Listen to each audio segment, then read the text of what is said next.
హల్లెలూయా! దేవునికి స్తోత్రం. సృష్టికర్త అయిన యేసుప్రభు వారు పరిశుద్ధ గ్రంథం నుండి ఈరోజు మన కొరకు ఇస్తున్న వాగ్దానం యెషయా గ్రంథం 54వ అధ్యాయం 16వ వచనం.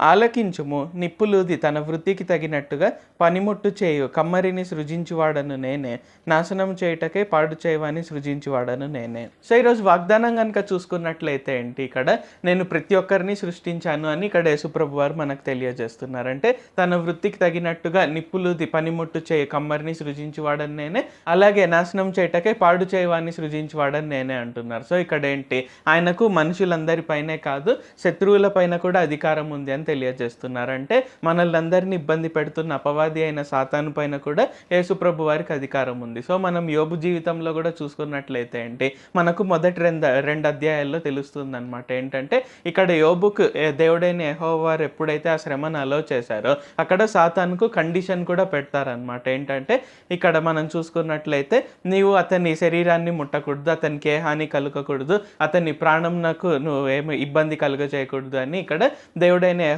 వారు అపవాదికి సెలవిస్తారనమాట. అంటే ఏంటి ఇక్కడ అపవాది అయిన సాతాను యోబుని ఎంత కావాలంటే ఇబ్బంది పెట్టవచ్చు, బట్ స్టిల్ ఇక్కడ ఏంటంటే ప్రాణం మాత్రం తీయకూడదు అనమాట. సో అలాగే ఏంటి మన జీవితాల్లో కూడా సో ప్రతి ఒక్క సిచ్యువేషన్ అంటే అది మంచి కావచ్చు చెడు కావచ్చు ఏదైనా సరే ప్రతి ఒక్కటి ఆయన ఎంతవరకు అయితే అనుమతిస్తారో అంతవరకు జరుగుతుంది. సో ఈరోజు మనలో అనేక మందికి చాలా రకమైన సమస్యలు ఉండవచ్చు, అయితే ఆ సమస్యలు కూడా ఇంతవరకే ఉండాలి, సో అది ఈరోజు ఎండ్ అయిపోవాలి అండ్ అది ఎంతవరకు ఎంత ఉధృతితో రావాలి ఎంత ఎక్స్ట్రీమిటీలో రావాలనేది కూడా యేసుప్రభు వారు మనకు అలో చేసినంత వరకే అనుమతించినంత వరకే అది వస్తుంది తప్ప అంతకు మించి ఎక్కువ అంతకు మించి తక్కువ ఏమాత్రం రాదు. కాబట్టి ఈరోజు మీరు వింటున్నట్లయితే ఏంటంటే ప్రతి ఒక్క దానిపైన యేసుప్రభు వారికి కంట్రోల్ అనేది ఉంది, ఆయన ఆధీనంలో ఉంది అనేది గుర్తుంచుకొని మనం ఎటువంటి భయం లేకుండా ఆయనకు ప్రార్థన చేస్తూ ఆయన పైన ఆధారపడుతూ మనం ముందుకు సాగుదాం. ఆయనకు కృతజ్ఞతాపూర్వకంగా ఆయన పట్ల కృతజ్ఞతాపూర్వకంగా ఉంటూ మనం అందరం ముందుకు సాగుదాం. ప్రార్థించుకుందాం.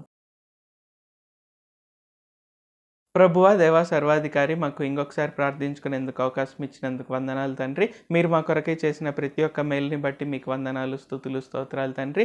ఈరోజు వాగ్దానంని బట్టి వందనాలు తండ్రి. ప్రతి ఒక్కటి మీ ఆధీనంలో మీ కంట్రోల్లో ఉంది అని మాకు తెలియజేసినందుకు వందనాలు తండ్రి. ఆ విధంగా మేము ధైర్యంగా ఉంటూ ప్రతి ఒక్కటి మీ ఆధీనంలో ఉంది, మంచి కావచ్చు చెడు కావచ్చు మీరు ఎంతవరకు అయితే అలో చేస్తారో అంతవరకే అవుతుంది అనేది మేము గుర్తుంచుకొని ముందుకు సాగుటకు సహాయం చేయండి. మీరు మమ్మల్ని ప్రేమిస్తూ ఉన్నారు కాబట్టి ఏ సమస్య కూడా మమ్మల్ని అంతం చేయదు అనే ధైర్యంతో ఈరోజు మమ్మల్ని నింపినందుకు వందనాలు తండ్రి. కావున ఈ ప్రార్థనలో ఎవరెవరైతే పాల్గొంటున్నారో వారు మీ ప్రేమను రుచి చూచుటకు ఆ విధంగా ప్రతి ఒక్క సమస్య నుండి వారు విడుదల పొందుటకు సహాయం చేయండి. నజరేయుడైన సర్వశక్తిగల యేసుక్రీస్తు నామంలో ప్రార్థిస్తున్నాం తండ్రి. ఆమేన్. Thank you Jesus. దేవుడు మిమ్మల్ని ఆశీర్వదించును గాక.